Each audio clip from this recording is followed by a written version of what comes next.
Broadcasting from the commodity capital of the world, Zurich, Switzerland, this is Insider's Guide to Energy.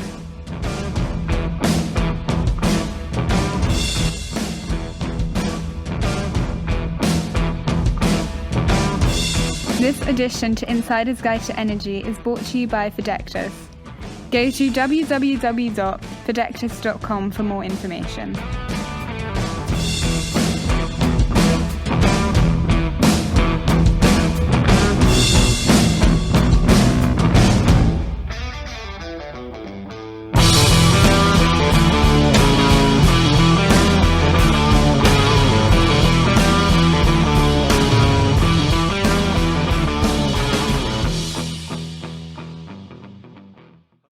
Welcome to Insider's Guide to Energy. I'm your host, Chris Sass, and with me, as always, is co-host Johan Oberg. Johan, what's happening today? Hey, Chris. It's another good day. Feeling a little bit of a sensitivity. You know, the work is coming up, more and more to do. Actually had the opportunity to spend a few days out of the office to meet people and face-to-face again. So really good. How you been doing? Back from the US? I am back from the U.S. I've been out meeting people quite a bit lately on the road. We've got a trade show coming up in October, Energy Trading Week in Houston. Insider's Guide will be hosting our first student event there. We're expecting 100 students. It should be a great event. So if you're listening and this comes out before that, please come visit us in Houston. We'd love to see and talk to our audience. I've been doing well as well. I'm looking forward to today's episode, depending on when you're listening to this. I think we're going to start talking about technology again. We're going to go back into a technology bank. So a lot of times we go kind of broad. This time it's a technology conversation. Which I like. You know, we set it up and said this convergence between the energy world and the technology world, and see, you know, how does this match and what technology drives the transformation, and is it buzzwords or is it actually making a difference?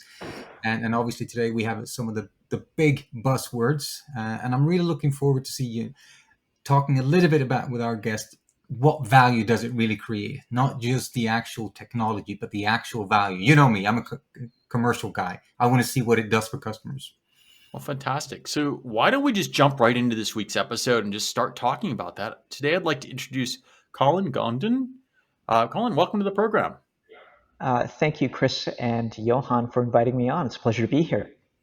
Well, we're looking forward to the conversation today. I think you were inspired to come on the podcast or reach out to us by a previous guest. And if I'm not mistaken, we might have been talking blockchain at the time that might have caught your attention. I think that's right. We've been in the blockchain space for 5 years now, and very early applications around this area. When we started, I want to say there were 390 companies providing blockchain solutions in the energy space specifically. And all of them were focused on this area of peer-to-peer trading or energy trading. And we were one of the few that actually had nothing to do with that. We're focused in the area of data and data privacy, which we think is a much better and bigger application, and has a broader, to your point, Johan, where you say it has big business value that's immediate, and happy to chat more about that today. Also, happy to chat about business, happy to chat about macro trends. Energy is affecting everything, so nothing is off the table in terms of questions today. Well, if you listen, that Johan and I go wherever the conversation takes us, so we appreciate that. I think when you say we, it'd be helpful for the audience to understand who we are. What company are you a part of? I'm Colin Gounden, CEO at VIA, co-founder here as well. I have a background in technology. I've been in technology for 30 plus years, originally with IBM. I had 2 startups, one in the 90s and then one in the mid 2000s that were both successful. I was also a partner and board director at a private equity company with $2 billion under management and 2,000 people around the world. Founded VIA in 2016, focused in the area with around AI, machine learning to help the grid stay reliable. And one of the things that we found is it didn't really matter how good your math or AI was if you couldn't get access to the data.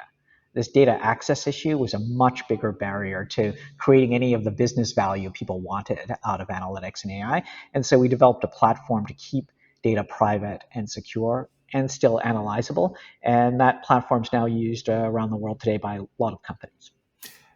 So we mentioned a little bit in terms of AI and blockchain, and obviously we can go very broad on this, but in your definition, maybe for our guests, and because we've had other people on the show that talks about the same thing, maybe a short definition. How do you see when you talk about energy and blockchain, what are the kind of the core components or the core key components that you would put in? Yeah, so I think it's a great question. We're starting with the energy piece when we think. So first, I would take one step back. I think broadly, we have a mission which is around cleaner, safer, more equitable communities, and I think that's an important context piece because when we talk about data, because the data required to make decisions about energy and energy infrastructure is increasingly decentralized. It's in more and more places. Both of you, Chris and Johan, have been in the energy space a while, and for a long time, literally a utility burned some fuel, generated some power, sent it down a line to somebody's home, and that was kind of like what you had one player in that end to end. Today, the power might be rooftop solar, it might be an electric vehicle. The people who are involved may be the local government or a community provider, as well as the utility, as well as a building owner. There are lots of different parties involved. And when you get into that world, the data comes from more and more places to keep the grid alive and healthy. And basic decisions and support requires more understanding and nuance in order to make key decisions around investment. And can I give me 1 minute? I'll give you a quick example of how to make that real. I don't know. Are either of you, Chris or Johan, are either of you electric vehicle owners? Do you own an EV yourselves? Not yet. Not yet. Okay. So if you think about an electric vehicle, I'll give you a quick example. Zurich has a lot of electric vehicles, right? You're going to think about upgrading the infrastructure in a lot of communities in order to handle that. EVs use a lot of power. Okay, let's take that. So if you're a power company and you do some analysis, the easy thing you might say is, where are all the EVs going to be bought? I see where there's a lot of them being purchased, a lot of Teslas. That's where I got to upgrade the infrastructure. Super easy. That makes sense. We should all we should all be happy about that. Except when you think, well, who's buying all these Teslas? Well, technically, they happen to be wealthier neighborhoods, right, that are buying it. In Zurich, you'll find a lot of them. In the South Bronx of New York City, not a lot of Teslas, which means what's happening is all the infrastructure upgrades are going to all the wealthy neighborhoods, and all the lower and moderate income communities are not getting the infrastructure upgrades. And that has all kinds of impact on social economic development. It has impact on environmentally, right? So a neighborhood like the Hunts Point neighborhood in South Bronx, Manhattan, has twice the asthma rate of the rest of New York City. And so you need to get data from other places in order to make the right decision about where to upgrade and where to invest your money, not just based on sort of simple data sets. But I guess where I would challenge that picture a little bit is early EV deployment tends to be fleet based. Yep. And so if you look at fleet models, fleets are looking at some of it's charged at the depot, yep, some of it's at home, and some of it's street. Like that's what they're looking to do, right? So that breaks that economic barrier you just talked about a little bit, because if I'm putting a fleet in and I have a driver, my driver may not live on the Upper East Side. They may live in the Bronx, right? And so I may have a different demographic there. So does this data that you work with help with that as well? So I don't disagree that fleets are a big part of this, but actually electrified fleets have not been, literally we've only had electrified vehicles really popularized in the last 10 years. The fleet vehicles are relatively new, right? Trucks, et cetera, are only in the last year. The F-150 is the first big pickup to come out in the electrified vehicle space. That's only this year. Teslas have been around for a while. So all of the infrastructure upgrades actually there's a report from in Illinois, a report in New York. the infrastructure upgrades have been going disproportionately to these other areas. What you need to do is include more data about that aren't just about the grid, but also demographics in other areas to compensate for that. Around fleet vehicles, you're making a good point, which is now you need to think about routes and route traffic. And one of the reasons that Hunts Point in South Bronx has this big asthma rate. The CDC would say it's the highest asthma rate actually in the entire United States. Actually, it's not because there aren't actually that many car owners in that neighborhood. It's because they're adjacent to a large industrial port, and that needs to get the part that actually needs to reduce diesel emissions and be electrified. And so it's that combination of now I need commercial data from hundreds of companies that operate in that port. Now I need data about the neighborhood to manage and understand if the health outcomes are happening. Now I need electrification data about the grid and how to handle and balance the new onboarding of power. So lots of different data sets from new players. And generally, you should, if you're spent any time in a big company, you will know people don't like to share data. They don't like to share it within a company, never mind like across companies to be able to make these kinds of, thoughtful decisions. So that's essentially the problem we're solving for. So how do you solve that? Because I worked a lot in terms of smart cities, and we always said that data is the new gold, which was back in 10, 15 years ago. I always wonder why that come from. But literally, okay, the data, once you get the data available, somehow if you do something smart with it, you can create value. As you said, yes, there's a big challenge in sharing this data. One option is obviously to make bundles that you can sell into some kind of an ecosystem, some kind of a digital platform.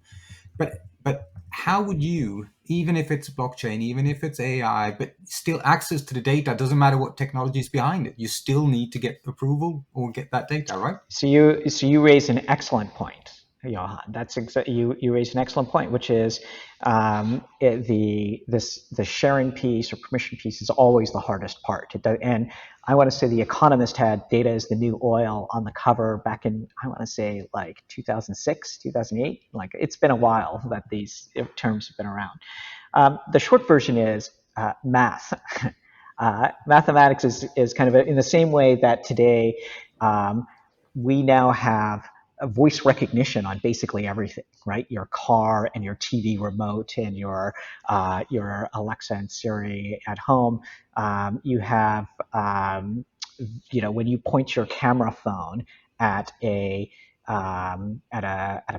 person, the little rectangle comes up and identifies a human face, even though it's not a person they've seen before, and it could be day or night, a crowd or a solitary image. Basically, all of that's just mathematics to be able to identify these pieces. There's a whole new branches of mathematics developed over the last few years that basically we've been pioneers in. We have 8 issued patents in this area in the last 18 months. We work with the U.S. Department of Defense with some of their data sets to be able to kind of validate that we have this high level of security and cybersecurity. And basically, the math allows data to be kept anonymous, and you can learn from it without just extract the information you're looking for without actually transferring the data. So instead of you sending me the data and looking at it and saying, I'll figure out what questions I'm asked, essentially ask the question. I want to know, instead of sending you my whole year's worth of energy data, you just want to know the peak, or you want to know whether your peak consumption was within this range, or you want to answer the question that's most valuable and remove the individualized and not pieces that identify you as a person. And so that math has come a long way in the last several years in essentially implementing that. And this gets back to I'm happy to pause there or tell you a little bit about the tie to blockchain in a second, if that's helpful to you. So I guess the question I have is I get the data, I get the mission you described. So you were saying, hey, let's get equitable grids and get the infrastructure spread out. Who's using your data? Who's your customer? Well, a couple things about that. First, technically we don't take, again, in order for privacy and and security to be maintained. We don't take possession of the data. So the data always remains in control and owned and in possession at premise with whoever who the customer is. Those are, the customers vary. We work with, I mentioned the US Department of Defense. It turns out if you can keep data private and anonymous and allow analysis, they become a good customer. We like them because the US government is the single largest consumer of energy on the planet, and the Department of Defense is 72% of all the energy consumption for the US government. So being able to work with Air Force bases and other agencies who have need about analyzing their data related to energy and infrastructure is one of the big customers that we've had and has grown kind of aggressively. We started with them just 2 years ago in June 2020, and we have more than 9 contracts across multiple agencies with them today. Other kinds of customers are I would say both power companies, so top 5 of the top 20 power companies, largest companies in the world. NL in Europe, which is the largest in Europe and is a customer of record. In the United States, Hawaiian Electric and others. In Asia, Vector, which is the largest in New Zealand. So we hit TEPCO in Japan, which is the largest in Japan. A lot of well-known companies. And then the other category is, as you know well, electrification is spreading everywhere. So companies that didn't used to be power companies now are. So automotive companies are now actually electric companies, right? Tesla has the market cap that's equal to the next 10 automakers combined, not because they sell autos.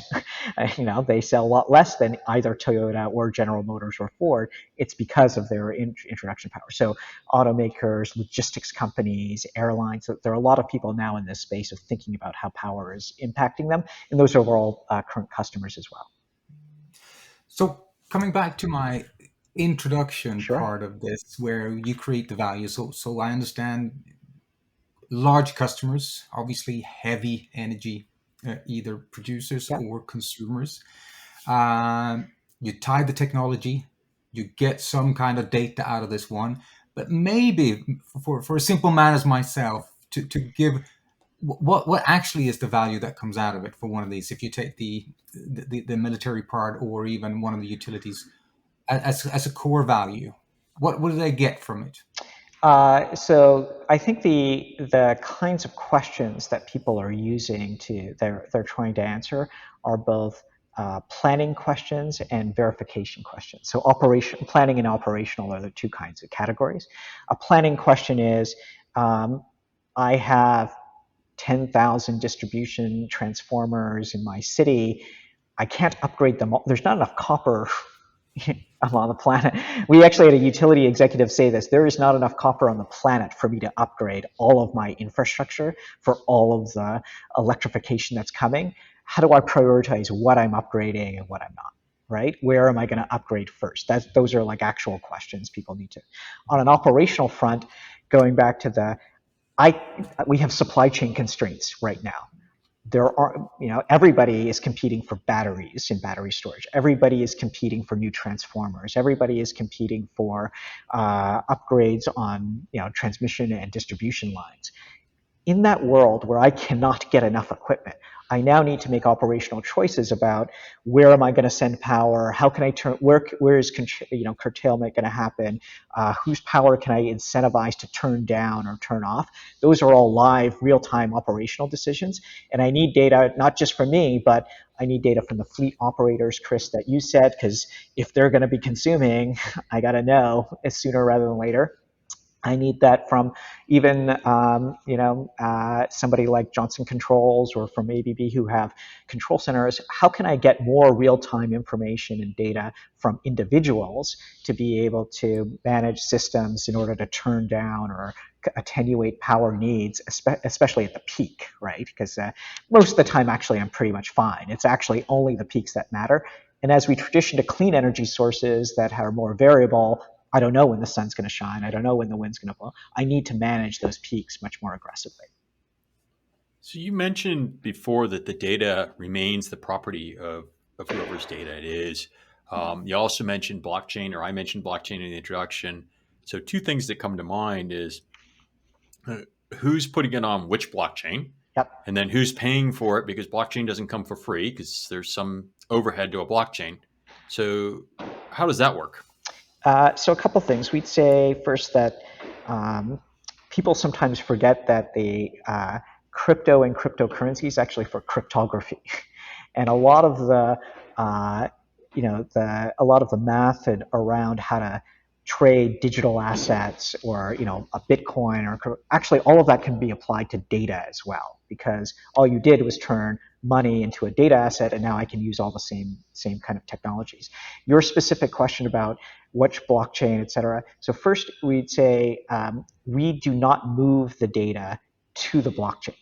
That seems like that's going to be highly problematic, because for all the reasons of making it public or making it distributed, it makes it also energy intensive. We don't want to have to do that. What we can do with math is say your data remains on your server at the Department of Defense, where it stays at the individual's home if it's a consumer, near their smart meter. And what we're doing is creating a small representation of that data that is cryptographically secure, and storing that hash, that sort of pointer on the blockchain. So that's actually what goes to the blockchain. It's something it's one way. It's only decipherable one way. So it's a pointer, and it's only one way. And that Okay, so you put a hash on the blockchain. It's exactly it still brings the problem up: is who's blockchain and who pays for that, keeping that up there. Yeah, so we use two different kinds of blockchains, actually. VIA has our own blockchain. It's called VIA Secure Chain.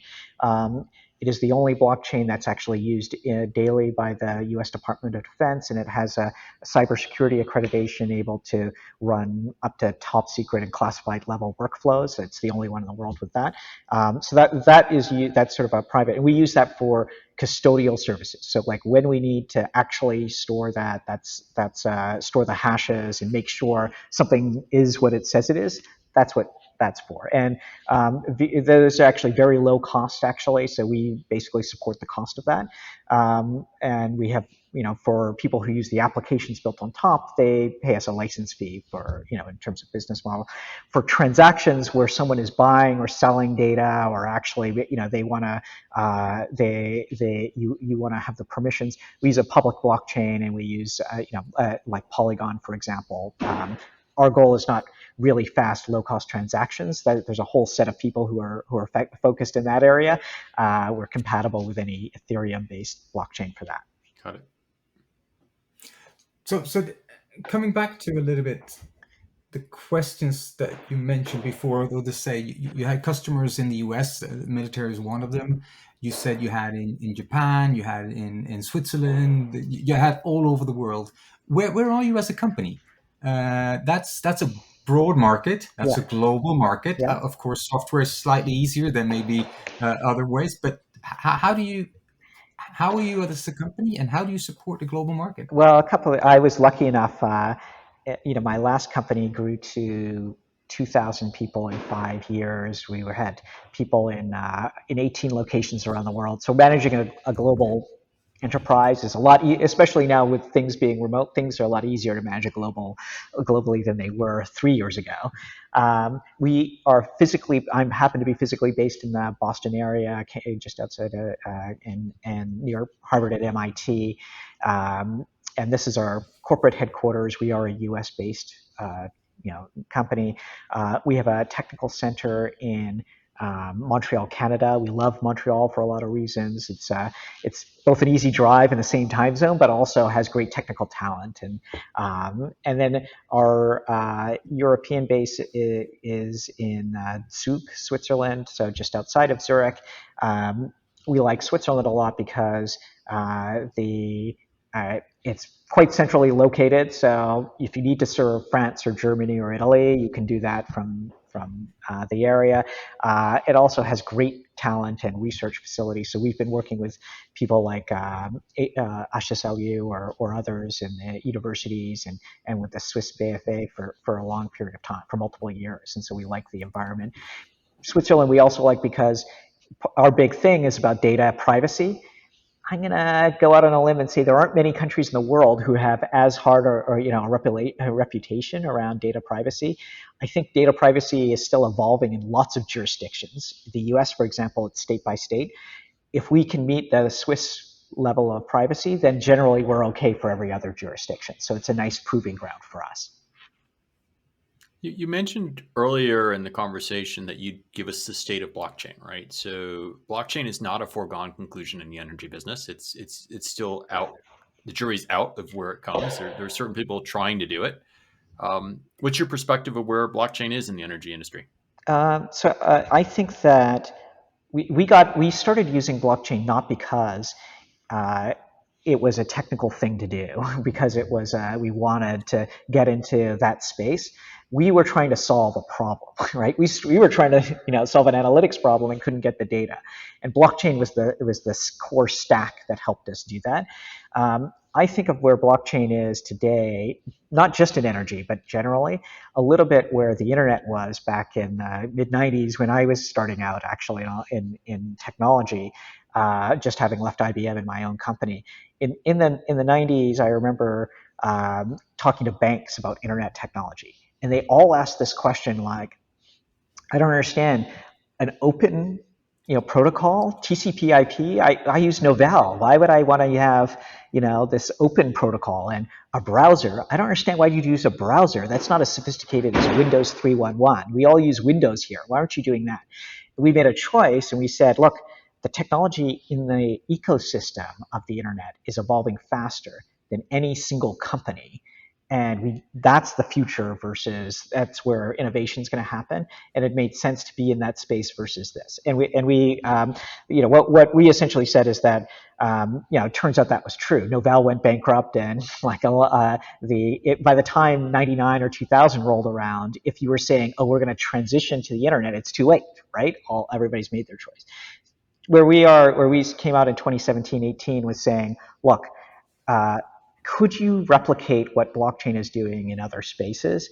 I guess so, right? With other technology stacks, maybe at the time, but we felt the investment, if you follow the money, right? The amount of money going into the space and the amount of companies and the amount of innovation happening, that ecosystem was technically much more adept and would outpace any single company. And I'd argue today in areas like, we're in math, right? Encryption, cryptography, zero knowledge proofs, all of the technical components about data privacy and technology related to digital assets, that's happening in blockchain. And so people could figure something else out, but it's the equivalent of being Novell, right, in this space now.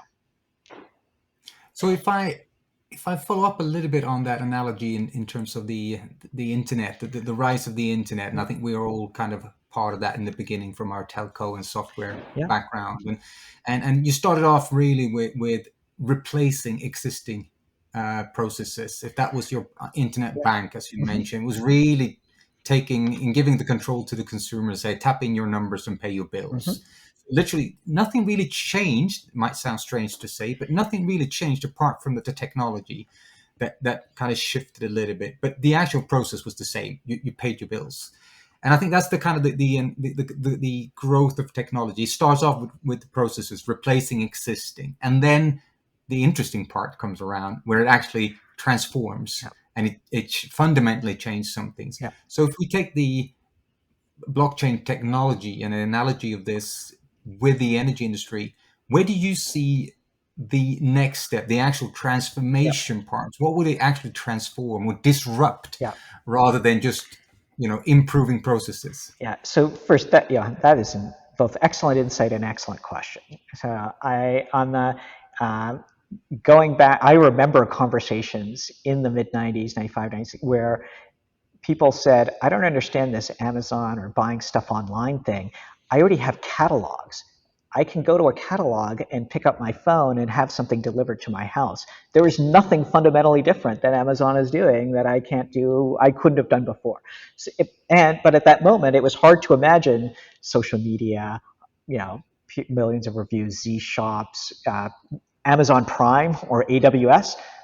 Not possible really to imagine what that transformation would look like.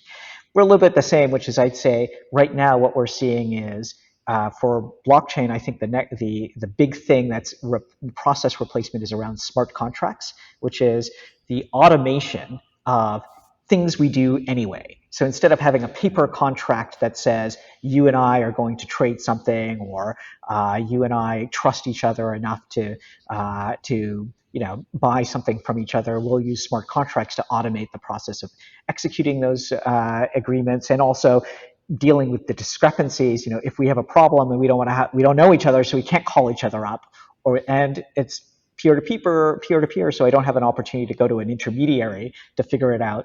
I have to have ways of dealing with those disagreements that are automated too, and that's essentially the advantage of some of the smart contracting piece. So I think that's kind of step one, as you say. Where I think it goes, so in some ways, it would be arrogant to say we could now predict what social media 6 years from, it's really very hard to do that, or how Prime might be. There are things you can kind of look to. I'd say today, if you look at demand response, or the ability to, most of that happens at a level which is companies doing that. With you go to the big commercial players or manufacturing partners, big energy consumers. In a world where the cost of doing business goes down for these things, like on an individual thermostat is connected, Nest as an example, but like lots of others, or individual hot water heaters or heat pumps in Switzerland and in the Nordics. And now I have the ability to have very direct control over an energy system at a very fine-grained level. How can I have smart contracts control, and equalize the power system at a individual device level at a moment in time, not just at a highly effectively? I think that's you could imagine that world pretty fast. And I think where electric vehicles are going, in New Hampshire here in the United States, there was a test done just last month in August, which showed the ability to sell back electricity came to $4,000 per vehicle per person, right? Where it was selling at peaks. Nobody had ever actually really done the math on that and shown that until very recently. It's like, oh, there's actually, as we head in a world of war and extreme weather and waning infrastructure, there's a lot more opportunity for these very, very fine-grained permissions and control systems that I think, blockchain and other technologies will enable. What data sets, I guess, you started talking a little bit about, the EVs. You've mentioned EVs a few times through the conversation. You talked about heat pumps, which use more capacity perhaps than EVs. Also heavy on the energy transition if you're going to go to electrifying things. What data sets are the most interesting to you these days? I think that set is always interesting. You can't, if you're thinking about electrification and energy, you got to have a load, an electrical load. So that whether that comes from an EV or a heat pump or a battery, like all of that's going to be standard. And, I think that's kind of a base that you need. The others I think that are relevant, like demographics we were talking about. So tax records or understanding individual incomes, because you want to make the right decisions about groups. Health outcomes, you don't, if the CDC is saying that asthma is important and, and we need to reduce it, well, I need to know, did the electrification actually reduce the asthma rate or not? Right? Because if it didn't, then something else is at play, and we got to make sure all these upgrades are having an intended consequence. So I think those are some examples of I would say honestly, we didn't imagine a year ago or 2 years ago that these additional data sets would be so relevant or valuable. But if our goal is around more, cleaner, safer, and more equitable communities, then those are things we got to start tracking. So, which leads me to a little bit something you mentioned, asthma, and you mentioned the connection, the correlation between this. Just recently, and obviously being in Europe, I have one ear to the ground on this one. Sure. But we have the Inflation Reduction Act coming out of the US, which has a big part, obviously, on sustainability and also towards renewable energy. How do you follow this, first of all, and how do you see this technology maybe putting the words in your mouth here, but bridging Yeah. this when it comes, because this is not just the investment from the IRA, it's also all the private investments that are going to follow Yeah. around this. So Yeah. how do you see this, and maybe connected to your company as well? It's an excellent point. I think first I'd say that the IRA, the Inflation Reduction Act, it has been massively underestimated in the impact it will have. And I don't know if you saw just last week, October 5th or 6th, there was an article in the Atlantic about this. It's basically the Credit Suisse versus Boston CSF report. And the key outcome is that the estimates of 350 or 400 billion dollars are from the congressional office, which is an estimate of how much people will uptake or take on the kinds of credits that the U.S. government is offering. But technically, legally, there is no cap, and so it might be 800 billion, in fact, right, that gets put into the economy. So it's a big bonus, and essentially what we see where that's going is partly that's going to be more electrification, more solar panels, more electric vehicles, more battery storage, all of those things. All of them are going to have data streams, and so they're going to be connected more in real-time ways.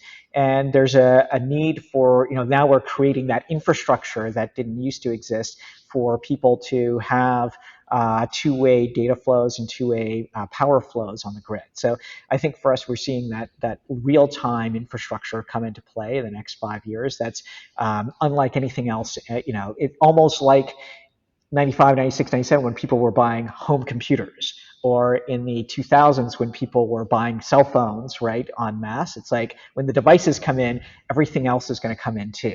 The data and applications, come on top of it. But this is the physical infrastructure build out. One thing that comes to mind, so I'm a startup guy. I grew up in the networking world and started companies and took them public and all that other fun stuff along the way. But one thing I do know is that generally you start with an idea and you pivot or you evolve the idea. What did your company start out thinking it was going to do? Like I said, we started out thinking, AI and machine learning to have models that predict the failure of pieces of equipment. And, I said earlier, people don't like to share data. People certainly don't want to share data about failures. Because and by the way, to build an algorithm that says predict something when it's going to fail, you have to have some examples of failure, right? When did that thing go wrong? And, you need labeled data. And that was the thing. It's like no one wanted to share their examples of failure. And, so actually one of the products we have is this thing called this Global Data Asset Collaborative, which is every company gets to keep multiple utilities. They keep their own data, but they can share examples of when pieces of equipment go wrong without having to actually send the data or centralize it or give up their privacy. And that, everybody wins everybody should win, right? If you shared more examples of failure, but nobody wants to do that. And so that was sort of a big pivot for us, moving from actually doing the AI piece to and analysis to doing the data piece, the prep and privacy. And then where do you go from here? So you've got some initial success. You've got footprint around the world, you're saying. Curious, what's next? Where does this evolve to? I think staying current is half the battle here, because this space is moving so fast. And I used the Amazon example earlier, but Google ate Yahoo's lunch, right? So even Yahoo was the internet, behemoth at the time, and Google, this little startup, came along. It's like at any moment, somebody else, we may think we're the leader in the space, but somebody else could come up at any moment and kind of eat our lunch if we're not careful about it. So I think for us, half the battle is keeping up with what's happening in the space. And we think that innovation is happening more in the blockchain and crypto space than anywhere else, which is why, you'll see on our website, solvewithviet.com, references to things like zero knowledge proofs, right, which have sort of taken off in the crypto space, and, the work that we're doing around NFTs. Our goal is not to have NFTs in the same, in a sense like, digital handbags, right? Or T-shirts, digital T-shirts. That just happens to be the weird use case that somebody came up with. In the same way, I'm going to say the internet was mainly about pornography, right, in the early days. Like just the use case, not the actual technology. Here, zero knowledge proofs, NFTs are about ownership, clear and definitive ownership of digital assets, right? That's actually the underlying point of that technology. And like, we need to be all over, the implementation and execution of that for use cases in the energy space. So the one thing that I always think about when we talk about this digital disruption or this digital transformation across the energy world, we have a lot of investment coming from the energy world, from the oil and gas companies, from the utilities. Now you see more and more EVs. You mentioned Tesla as part of it as well. The one thing I haven't seen so much on, but maybe you know a little bit more, and that is when we will see, if we will see the big dragons, the big IT, the big six, starting to dip their toe even more into the energy world, and especially now with this digital infrastructure that has to be kind of accompanied by all the new assets and this. So I think they already are, and I think by the time you really see it, it'll be too late for most of the other companies. To give you a sense of scale, PG&E, these are publicly held companies, so my numbers are like, you can Google them. PG&E is a $20 billion revenue company annually. Con Edison in New York is about $15 billion a year annually. The revenue for somebody like General Motors is $121 billion a year, right? Much bigger scale. The revenue for somebody like British Petroleum or Shell is on the order of $300 billion a year.